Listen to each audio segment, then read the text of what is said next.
We're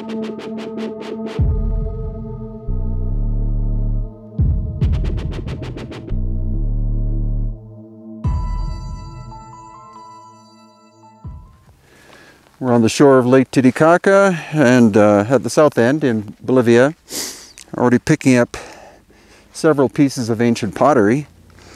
And at this location there are two, and used to be 80, what are called chulpa towers. And these towers were the burial places of ancient people. We just saw two skeletons, one of an 8 to 12-year-old female who had a very elongated skull, and also the fetus of a child 7 to 9 months old, whose elongated skull was the size of the torso. And they were found in these towers, and likely were of a noble class of quote-unquote people.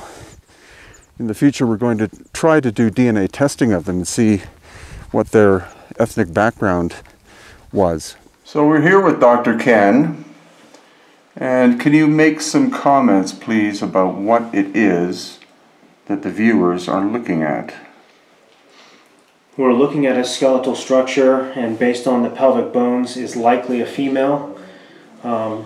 Based on the size of the humerus and the size of the femur, we're looking at someone that may be 5 feet to 5 feet 4 inches in height. Based on the degeneration of the bony structures and lack of degeneration of the bony structures, this is a very young individual, likely 20 years of age, plus or minus 5. Younger than that, actually.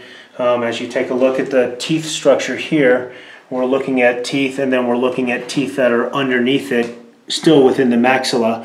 So we're looking at teeth that have not come out yet. So the teeth that are exposed are the baby teeth. So that puts this as a younger child.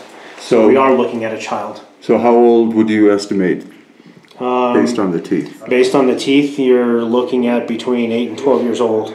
Wow. So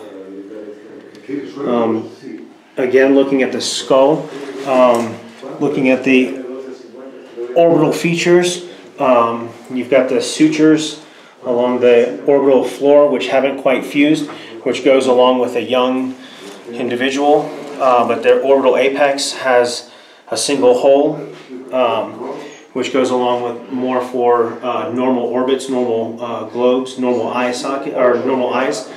The anterior fontanelle is posteriorly displaced, approximately 7 centimeters from normal. The sagittal structures are normal. There are no extra sagittal sutures.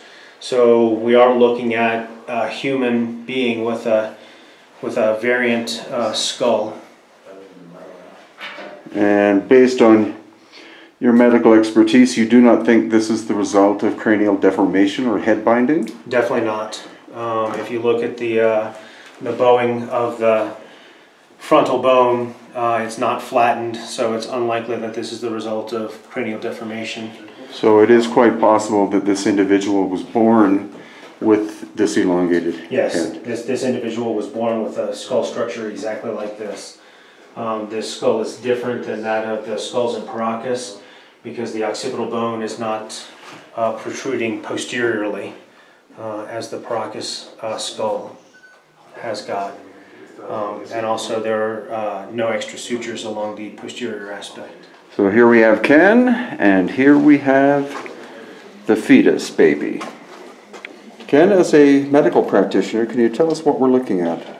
So we're looking at the fetus here. The ribs are not expanded, so this fetus likely died between 7 and 9 months, or was a stillbirth. We're looking at a somewhat elongated head. The anterior fontanelle is more posterior than normal.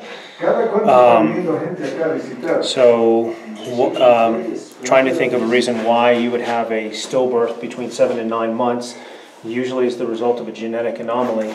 So this is either the result of inbreeding or the breeding of something with human was not compatible.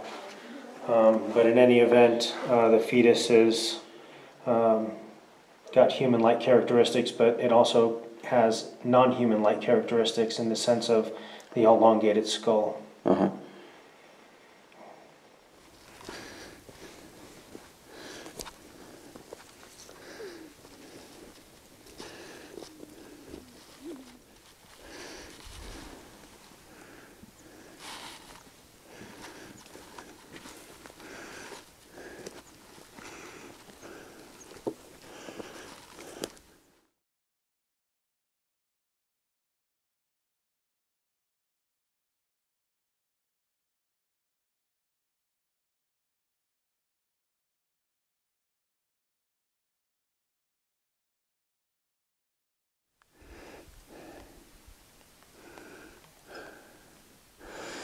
We're here with the famous author of Bolivia, Latin America in general, Antonio Portugal.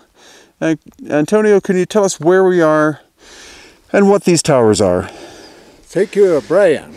We are in a very special place because we have the towers where our past people, the grandmasters, used to live, and after that they've been buried in these towers. Finally, we find a small body of Tani.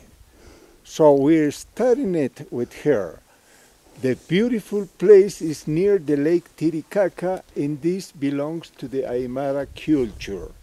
Now we are with a doctor who will tell us scientifically what the mummies of this space means. Thank you very much. So, of course, a tower would be something, a burial place of a very special people.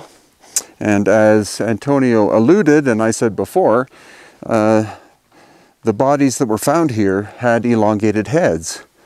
And so that means that the nobility of the area were people of elongated heads. The question is, were they the result of ceremonial binding, or could they literally have been born with elongated heads? And according to the radiologist we have with us, Dr. Ken, he said the skulls appear to be natural in form. Therefore, he thinks that they were born with that shape of head, and that would mean, most likely, that they were not Homo sapiens sapiens. And this is what one of them looked like. This is the one called Tani. According to Dr. Ken, Tani died between 8 and 12 years old, was a female, and again he believes, as do I, though I'm not a doctor, that the skull is natural in form.